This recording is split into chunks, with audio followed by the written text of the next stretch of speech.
Hapa ni siri 7 zitakazo kufanya ufanikiwe. Siri 7 zitakazo kufanya uweze. Unajua sio bote tuko kwa mwendo, tuko natafuta tuweze, lakini shida ni kwamba utaweza namna gani, nini ambayo utakaoifanya ili kwamba uweze.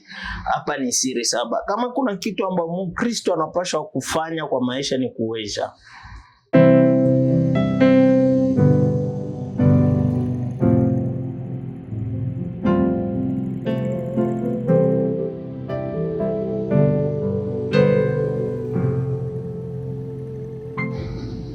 Ukisoma Yohana 3 sura yake ya kwanza mstari wa 2, nampenda sana Yohana. Yohana anafanya nini? Iko naombea Gayo. Biblia inasema kwamba namuombea Gayo baraka zote kama vile roho yake inavyobarikiwa. Iko namuombea, ni maombi. Yohana naombea Gayo. Sasa kama kuna kitu ambao Mkristo anapaswa kufanya ni kufanikiwa. Kama kuna kitu ambayo inapaswa onekana kwa maisha ya Mkristo ni mafanikio. Ndio maana nakuletea siri 7 zitakazo kusaidia ufanikiwe. Let's go, acha tuanze. Na siri ya kwanza katika mambo yote ili kwamba unapenda ufanikiwe, ya kwanza ni kutia Mungu katika mambo yako yote. Kama unapenda uende mbali kwa maisha, kama unapenda ufanikiwe kwa maisha, kama unapenda ukue mkuu kwa maisha, usikuwe na taka ufanye kitu pasipo kutia Mungu ndani. Ndio unajua kuna watu wengi ambao wanatumania akili zao ni vizuri. Kuna watu wengine ambao wanatumania nguvu zao ni vizuri, lakini acha nikwambie, kitu yoyote ambayo utafanyaka ama utaanzaka na kutia Mungu ndani, hautaweza. Unaweza kufaulu lakini hautafanikiwa. Kuna utofauti ya kufaulu katika kitu na kufanikiwa katika kitu. Haleluya. Sasa tia Mungu mbele katika kila kitu. Kumbuka ya kwamba hata kama utataka ufanye kitu, inabidi uko na pumzi, inabidi uko mzima, inabidi uko na afya ili kwamba ukaifanye. Sasa nani anakupele afya? Wanakupa afya ni Mungu. Ndio maana tunahitajika kwanza katika mambo yote kutia Mungu mbele. Mpendo ufanikiwe, tia Mungu mbele.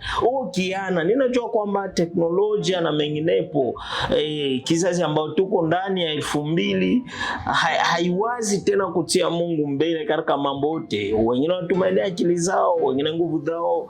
Unaona wakati mtu yuko mjana anaonaka anaweza mambo yote, lakini nampenda Paulo anasema anaweza mambo yote kupitia mtie nguvu. Haleluya. Siri ya kwanza katika maisha ni kutia Mungu mbele. Pasipo ile, hata kama ungepata vitu gani, vitakuwa na mwisho mbaya.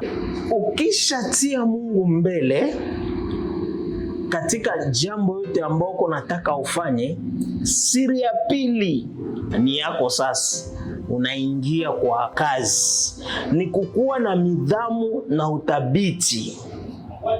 Watu wengi walishindwa kwa maisha hiko ase banipashwa bashinde, lakini ni watu ambao walikosa tu alama 2. Walikosa kuwa na nidhamu na uthabiti. Nidhamu ni nini? Wanaita discipline. Kila mtu ambaye atapenda afanikiwe, mpendo, haijalishi uko na nini, haijalishi ulijaliwa familia gani. Tuache kwanza familia ya kilozi, familia ya kichawi. Wewe kwanza peke yako uko na discipline ama uko discipline ndani ya mambo yako unafanyaka, uko na nidhamu. Uthabiti ni consistency. Wewe peke kwanza uko consistent mu vitu yenye uko nafanya. Unaona kuna wengine watu ambao wako wa intelligent, wako wa genius, bali wanashindwa kwa sababu katika vyao wanavifanya na uregevu, wanaifanyaka na unataka kuwa na discipline ndani. Wako unafanya vitu na wao peke hawajui kwa nini wako unafanya vitu. Wako unafanya vitu abayue ile vitu viko naifanya juu vipeleke wapi. Hawana discipline. Ndio naona wanaweza kuharibisha kitu kikubwa ambayo Mungu aliwapa neema ya kuanzisha kwa kukosa tu discipline. Watu ambao waliweza kwa maisha walitembea na discipline.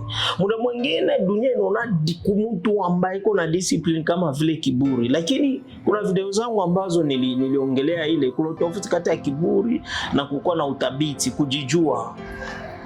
Sasa ukitaka uweze kwa maisha kuwa na discipline. Discipline ni uwezo ya kujua kioneza fanya na Kenya uzifanya wakati gani na kumuda gani, kitakusaidia nini na kinaweza kuletea madhara gani. Ile na shida watu mingi sana. Utafanya nini na hautafanya nini, kwa wakati gani na kwa faida gani. Ukitaka ujue maana ya nidhamu ama thamani ya nidhamu, zogelea kidogo watu ambao walioweza wa maisha. Ni watu ambao utakuta wako na nidhamu mikubwa sana. Ni watu ambao wanasimamia nidhamu yao, wako na discipline ambayo muda mwingine utasema kiburi. Kumbuka hata kama Yesu naye kumshinda shetani, kilichomsaidia ilikuwa nidhamu. Wakati shetani anajaribia Yesu Kristo, haikuwa maombi yako. Yesu akuomba kweli sana, alikuwa anatoka kwa maombi tayari ameshamaliza maombi.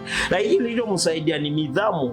Nidhamu ya kujua kwamba alitumwa kwa nini na yeye hapaswi fanya nini. Unaona, akamwambia mtu ataishi kwa mkate tu. Ni nidhamu yake, ni discipline ambayo iko nayo. Uthabiti, kisha kuwa na nidhamu, tia ndani uthabiti. Uthabiti ni consistency.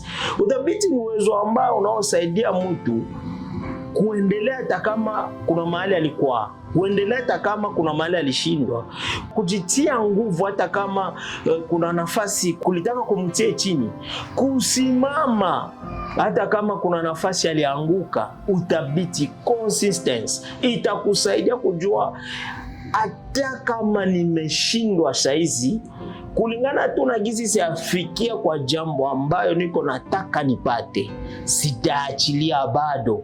Naendelea kupenya, naendelea kupigana. Hii ni siri kubwa ambayo, siri ya pili hii ambayo itakusaidia sana kuweza kwa maisha. Kisha kumtia Yesu ama kumtia Mungu nafasi ya kwanza. Ya pili, kuwa na nidhamu. Na nidhamu ongezea kwa pia uthabiti, discipline na consistency, itakusaidia sana. Siri ya tatu ni kwamba ujifunze kila siku kwa maisha yako, kuongeza maarifa kila siku. Unajua shida ambayo inatua sisi wa Afrika ni kwa sababu hatupendi kujua. Kujua ni mojawapo ya funguo inasaidia mtu kuongeza vitu vipya. Kujua iko mpaundi masomo, hapana. Ujifunze. Maisha yopeke kwanza ni masomo. Jifunze. Jana nilishindwa, kwa nini nilishindwa? Sasa ili kwamba kesho nisiendelee kushindwa, inabidi nifanye nini ili kwamba niweze. Uko na point fulani ambao unataka ukatekeleza kwa maisha, lakini jana inawezekana enda wrong, ulitembea vibaya, nikafanya haukuifanya au kuitekeleza. Jifunze kwa nini haukuweza ile kitu. Unaona shida ambayo tunayo na shida ambayo iko nafaa watu wengi washindwe ni kwa sababu kila kushindwa yetu makosa tunebebesha watu. Nijua fulani ndio maana sikufanya hivi, nijua fulani ndio maana leo niko hivi, nijua niliolewa mubaya ndio maana. Hapa shida iko kulomba, unaweza olewa mubaya lakini mshachana tayari na Bwana. Sasa jifunze kwa nini ulifikia pale. Nijua mimi sikwenda kwa masomo. Kuko wengi ambao hawakwenda kwa masomo na wanaweza maisha. Shida yako ni upendi jifunza kuma error ama makosa zako wewe pekee. Kinachosaidia mtu kwa maisha kuweza, kwanza unajifunza kwa makosa yako wewe pekee. Pili, sasa unaenda kwa makosa za watu wengine walifanya. Ujifunze hiyo makosa. Watu, baba yangu hakufikia kuweza ama kutoboa kwa sababu kuna wakati alifanya makosa hii na hii na hii. Wewe usiende hivyo. Wewe usianze kwa sababu uko na mkondamni, hapana. Jifunze kwa makosa yake, wewe usawanyishe, wewe urahisishe. Hiyo ni siri kubwa ambayo itakao kusaidia. Pia jifunze kwa waliotangulia. wale ambao walishindwa na wale ambao waliweza. Dada yangu alishindwa, usimcheke, lakini jifunze kule makosa yake. Alishindwa kwa sababu gani? Kila siku itwapo leo, penda kuongeza maarifa mapya. Penda kuongeza maarifa mapya. Leo dunia inatupa opportunities, milango ambazo zinaweza kusaidia kujifunza katika njia nyingi. Internet iko kwa bure. Uende kule kwa internet, jifunze kazi za mikono, ila kusaidia. Hiyo ni siri kabambi ambayo itakufanya uweze kwa maisha. Kutaka kujua kila siku, kutaka kujifunza kila siku. Dunia iko inabadilika. Hiyo dunia ya 2020 ndio dunia tuko sasa hizi. Dunia imekuwa badilika, na ile kubadilika na usibaki tu hivyo kimya. Taka kujua kila siku mambo mapya na vitu vipya ambayo itakao kusaidia zaidi. Ingia ndani na kujifunza neno la Mungu, usibaki letu kuyabana kwa miaka yote kingale majifunzo ni mengi. Haya, hii ni alama kubwa ambayo ukiona mtu ambaye iko na hii kitu ya kutaka kujifunza, jua ya kwamba atenda mbali. Alama ine ni kwamba ni kutaka kila siku kwa maisha ufanya yale ambayo unafanya na bidii.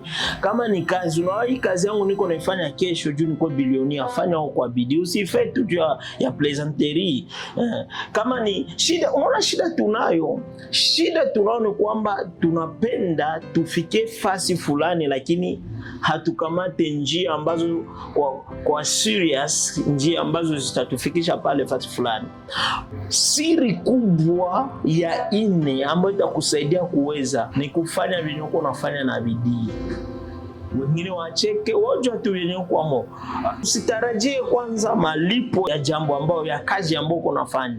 Lakini ile ambayo uko unaifanya, hata kama haijalipa saizi, haijakufikisha saizi kwa peno fanya. Fanya kwanza kwa bidii. Ile kazi tia nguvu yote. Bidii ni kutia akili yote, bidii ni kutia muda wako wote. Fanya kwa bidii.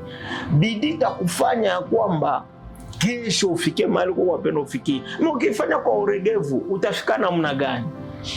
It's a process. It's a journey, ni njia ambayo uko naenda, ni safari ambayo uko naendea ndani, ni safari ambayo uko unafanya. Sasa safari ili kwamba ufike mahali uko pendo ufike, utabidi utembee kwa bidii. Sasa fanya kazi uko unafanya kwa bidii. Watu wasikusukume, mtu asitaki akumotivated. Unaona? Fanya uko unafanya kwa bidii.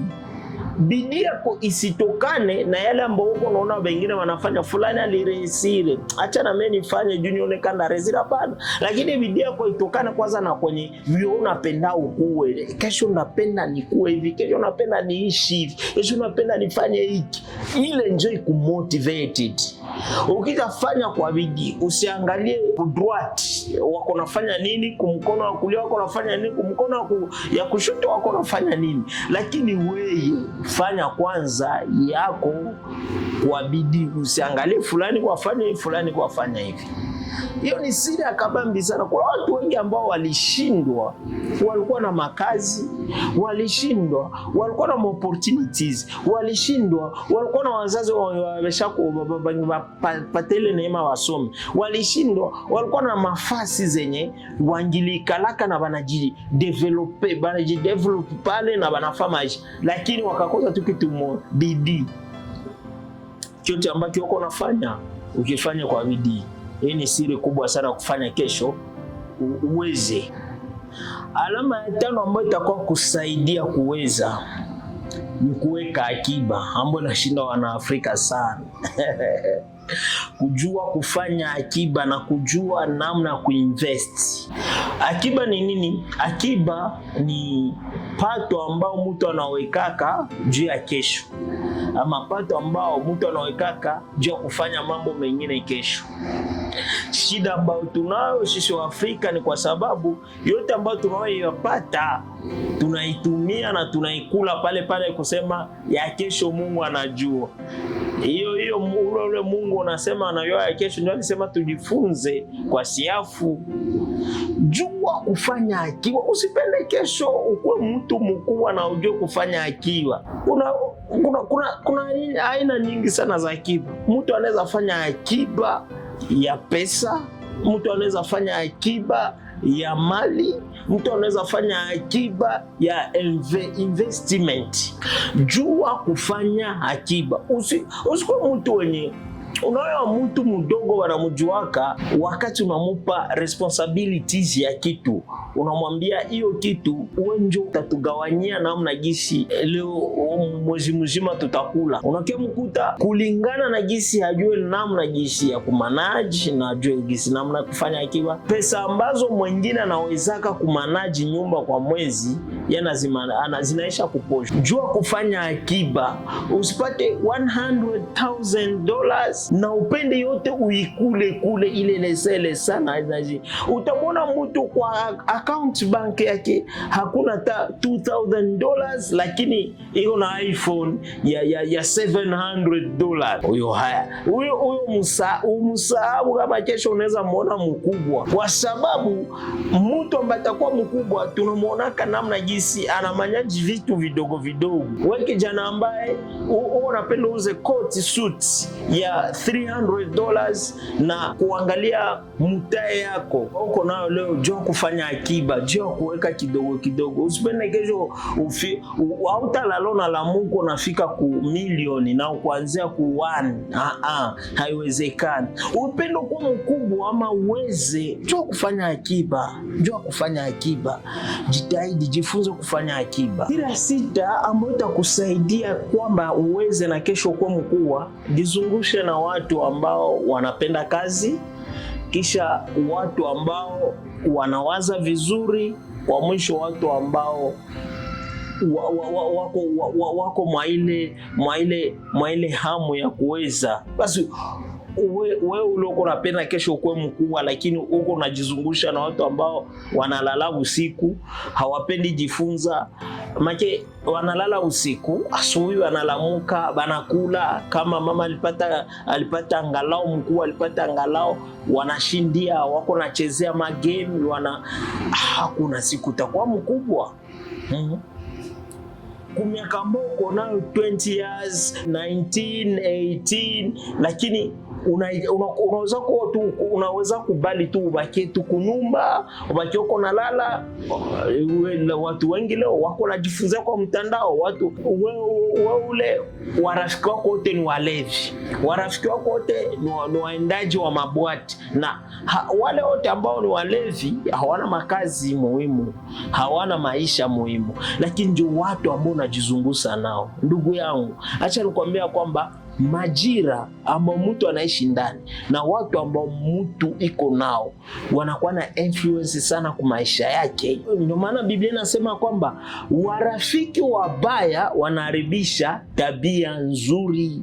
Hata kama unaweza kuwa mzuri aje, lakini ukichagua watu ambao wafai, watu ambao wapendi kazi, watu ambao hawawaze kesho itakuwaje, hakuna namna gisi utakuwa vizuri. Jizungushe na watu ambao wanapenda kazi, watu ambao wanawaza vizuri, vichwa vimefanya.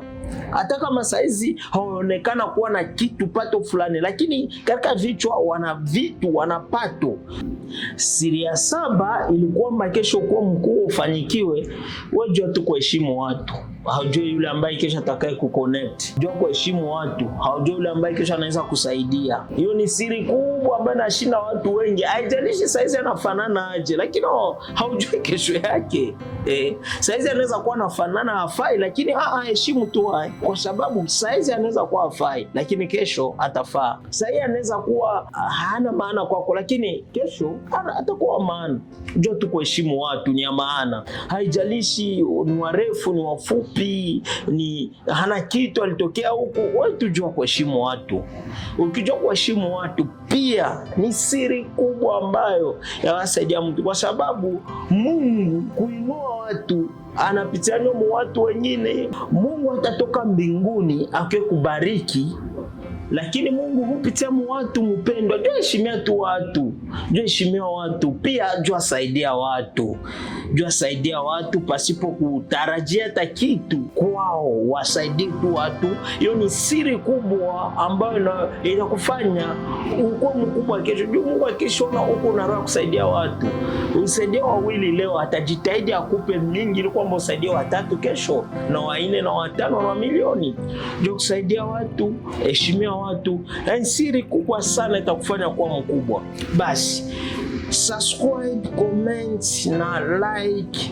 Tuko kwa TikTok, tuko kwa YouTube, tuko kwa Facebook. Karibu kujiunga nasi ili kwamba endelee kupata mafundisho mbichi, na Mungu atakubariki sana.